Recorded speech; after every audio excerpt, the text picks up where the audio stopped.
also like I was on medication for my thyroid. I had hypothyroidism, Hashimoto's, and it was like nothing I was doing was helping. Like I was taking my medication, but I was still symptomatic a lot of the time. So it was like, what the heck is going on here? And it just became like I was also under a lot of stress. Like I'm a master's student. I'm like about to finish my master's. So this whole process has come at a time when like I have a lot on my plate and I just needed like to feel better.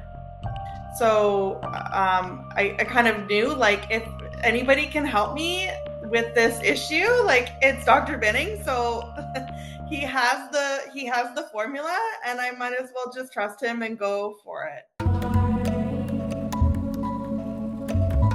I was having some like hormonal issues basically. So like my cycles were really irregular. I wasn't ovulating consistently. My periods were really awful. And as well, I was like holding on to weight, and it didn't seem to matter like what I did in terms of like diet or eating habits, that kind of stuff, exercise. It didn't really seem to make a difference. And we are like kind of in the process of preparing to start like trying to expand our family. And it got to the point where it was like, I need to make sure that like I'm as healthy as I can be before we think about, pregnancy and all of the everything involved in that. Feeling like fatigued as well and having a hard time like with regulating my sleep cycle and having like the energy to do things. And also like I was on medication for my thyroid. I had hypothyroidism, Hashimoto's, and it was like nothing I was doing was helping. Like I was taking my medication, but I was still symptomatic a lot of the time. So it was like, what the heck is going on here? And it just became like I was also under a lot of stress. Like I'm a master's student. I'm like about to finish my master's. So this whole process has come at a time when like I have a lot on my plate and I just needed like to feel better. And so it was just kind of a matter of like, I'm ready to actually do something that's going to work. And we, like, with our past experiences with you, like, we trust you. And so I kind of knew like if anybody can help me with this issue, like it's Dr. Binning. So he has the formula, and I might as well just trust him and go for it. What are some of the Mhm. things that you hold near and dear to your heart, like things that you gained? Because I know like you lost weight, and I would always say when we would have our meetings, your skin looks amazing, you look like you're glowing, you look like a different person. What are the things that you really hold close to your heart that you gained?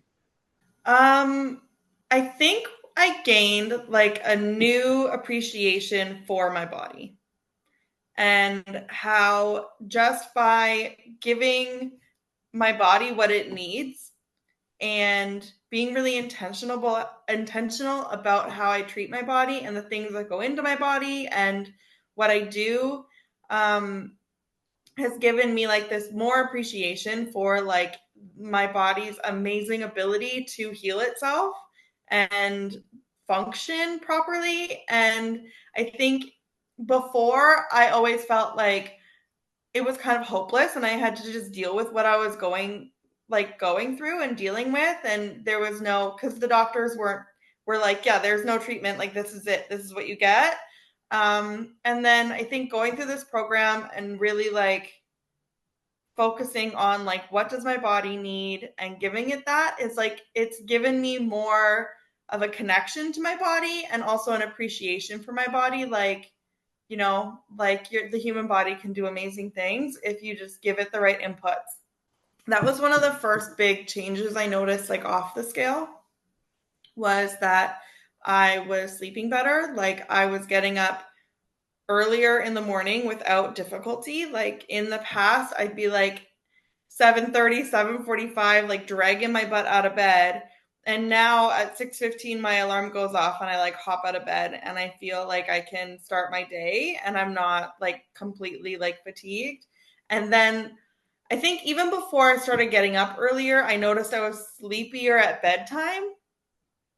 And I think that, like, taking care of my body throughout the day and like doing things like getting morning sun and afternoon sun and things like that were like fixing my circadian rhythm so that I was actually tired at 9 o'clock so I could go to bed and fall asleep quickly and then get the required amount of sleep to get up in the morning. But like that was probably the biggest thing I noticed at first was like my sleep schedule like kind of fixed itself in terms of like I was tired at a reasonable hour, so I went to bed at a reasonable hour and then I could get up at a reasonable hour. If you had someone in your life or someone watching this who was where you were, when you started, before you started, where they're in that position where they know they would feel better if they lost a bunch of weight. They also, like you, are raising a family, you're working, maybe going to school at the same time. And so time to spend at the gym is, not the ideal thing, but also even when you were probably doing that, the results were very minimal, right? It could Mm-hmm. take years to lose a little bit of weight.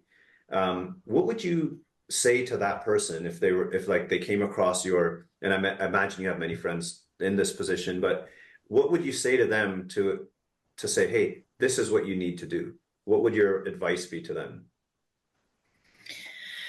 Yeah. I would just tell them to go for it and to look at it as like an investment in themselves and in the future and what they want for their lives. Because I think a lot of sometimes people get hung up on like finances too, and they think, oh, like, I can figure this out on my own. But then, it's like, and it just seems like a large sum of money sometimes, but it really is an investment in yourself, and it's not even just an investment like financially, but it's also an investment in terms of like your time is you're not waste it's not a waste of time, right? Like if you want to make changes, there's a way that you can do it and it will be effective if you make the changes, like if you do it. Do you want to kind of add anything else? The only thing I'll add is like I know that for a lot of people going into a program like this, the goal is weight loss. And I just would encourage people to think about like what else they can gain and like to kind of look at the weight loss. Like the weight loss is going to happen. Like I think that's pretty inevitable. But I think I looked at the weight loss as like a side effect of getting healthy versus like the goal. Mhm.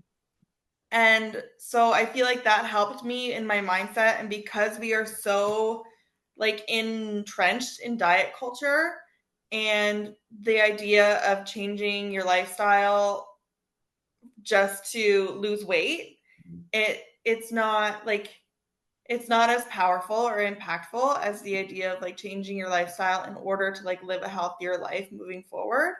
And like you at the beginning, you always talk about like what's your why and like figuring out your why and trying for your why not to be because I want to lose weight and look better, but because of a deeper reason, because you're more likely to follow through, I think, if you just view the weight loss as like a happy coincidence, like a side effect of having a healthier body. Yeah, I think you're right because what happens is this is why so many people are on the merry-go-round, right? They're always losing the same 15 pounds because Mhm. it's not that vitally important to succeed because when you tie it to like, hey, I have a son and I want to be the best version of a mother that he deserves, Mhm. there's no lying to that, Mhm. right? Because you know that if you're not feeling well for 6 months in a row and you can't be a patient mom, a caring mom, and you're always stressed, it's very hard to lie to him or to like for Mhm. me, my four girls, it's very hard to lie to them. You can lie to Mhm. yourself, right? But Mhm.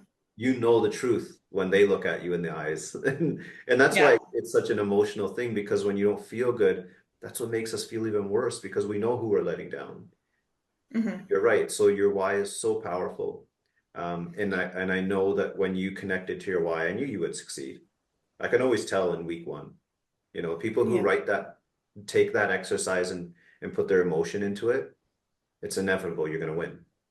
Yeah. And you're going to win big. And yeah, I'm a psychotherapist for anybody watching this. And so I know quite a bit about mindset and psychology. And people are really good at letting themselves down, right?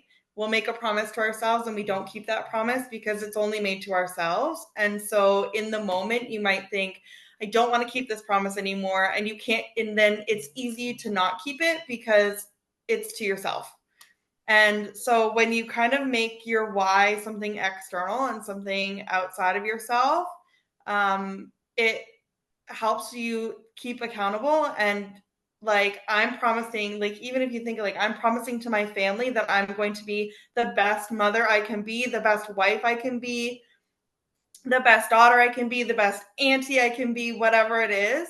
Um, if you're a grandparent, be the best grandparent you can be. It gives the idea that like if you don't follow through, you're not letting just yourself down, you're letting your family down too, and like the people that are important to you. Often other people matter to us more than we matter to ourselves, which again is like a product of our culture, but at the same time we can use that almost to our advantage, right? Like use it as a hack for your brain to get you to follow through on things.